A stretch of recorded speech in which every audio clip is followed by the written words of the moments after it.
আজকের ভিডিওটা হতে চলেছে একদম ব্যতিক্রম কিছু। ভিডিওতে থাকছে ব্যতিক্রম কিছু এবং মন মাতানো দৃশ্য, তাই আপনি যদি বিন্দুমাত্র স্কিপ করেন তাহলে অনেক কিছুই মিস করে ফেলবেন। তবে আর দেরি না করে শুরু থেকে শেষ পর্যন্ত দেখতে থাকুন আর এনজয় করুন। হে গাইজ, আসসালামু আলাইকুম। আমি আছি সাইদ আপনাদের সাথে, আর আমার সাথে আছে আমার বন্ধু। আর আজকে আপনাদেরকে ঘুরে দেখাবো বাঘা থানার কিছু বিশেষ আকর্ষণ। বাঘাতে ঢুকেই প্রথমে আমি কিছু বাচ্চাদের ট্যালেন্ট দেখে মুগ্ধ হয়ে গেলাম।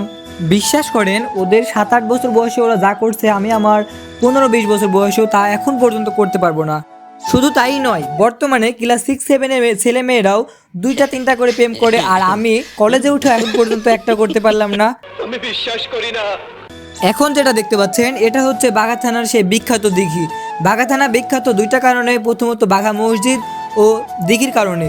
আমরা যেহেতু গিয়েছিলাম সন্ধ্যাবেলায়, তাই এখন মানুষের ভিড় অনেক কম। পাশেই ছিল একটা ভাজার দোকান, তাই আর লোভ সামলাতে পারলাম না, তাড়াহুড়ো করে চলে গেলাম দুইজন সেখানে ভাজা খাইতে।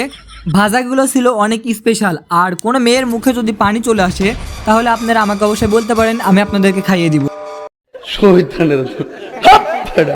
না মানে আপনাকে খাইয়ে দিব না, মানে আপনাদেরকে ভাজা কিনে খাওয়াবো বলেছি, ভুলভাল ভাইবেন না আবার।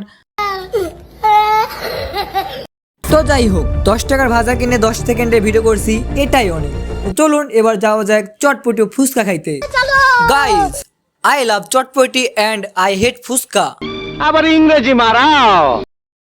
সরি কাকা, মানে একটু মেয়ে দেখে বেশি বলে ফেলছিলাম, তো যাই হোক আর বলবো না। আর দেখতেই তো পাচ্ছেন চারিদিকে মেয়েতে ভরপুর, কোনো মেয়ের অভাব নাই। মানে বলবো কি, আমাদের কপালের অবস্থাটা এরকম, আমরা যেখানে যাই সেখানেই ফাঁকা।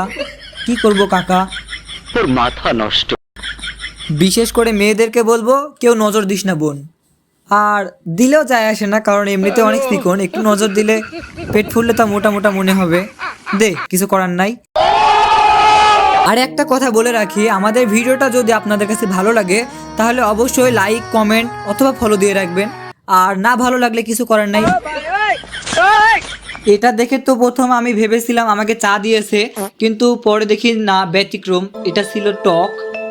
যদিও আমার এসব খাওয়ার ইচ্ছা নাই, তবে আমার বন্ধু অনেক জেদ ধরেছিল আমার কাছ থেকে কিছু খাবার জন্য, তাই তাকে এখানে নিয়ে আসলাম। আর এখানে এসে তো আমি অবাক যে এটা কোনো ফুচকার দোকান নাকি বিয়ে বাড়ি, আমি কনফিউজ। এখানে আসার সময় দোকানদার আমাদেরকে বারবার বলছিল যে এখান থেকে ছবি তুললে তোমরা ভাইরাল হয়ে যাবা, আমার 400টার বেশি কাস্টমার আছে, তোমরা ছবি তুলো, অনেক লাইক পাবা। আর আমি যখনই বললাম মামা আমার তো 2,35,000 প্লাস ফলোয়ার্স আছে, তখন তো মামা পুরাই অবাক। যাই হোক, 50 টাকার চটপটি খেয়ে এত গল্প দিলে চলবে না, যেহেতু অনেক গরম পড়ছে। চলুন আপনাদের মনটা একটু ঠান্ডা করে দিই, আর এই ভিডিওটা দেখলে এমনিতেই ঠান্ডা হয়ে যাবে।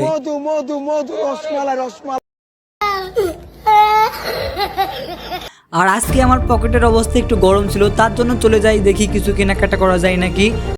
তবে আফসোস, বেশিরভাগ দোকানগুলাই ছিল বন্ধ, আর যে 2-1টা দোকান খোলা ছিল সেখানে তেমন কোনো পোশাক আশাক ছিল না। তো যাই হোক, অনেক কথা বলা হয়ে গেল, আর আজকে ভিডিওটা এ পর্যন্ত। ভালো লাগলো অবশ্যই একটা লাইক দিয়ে যাবেন। ধন্যবাদ।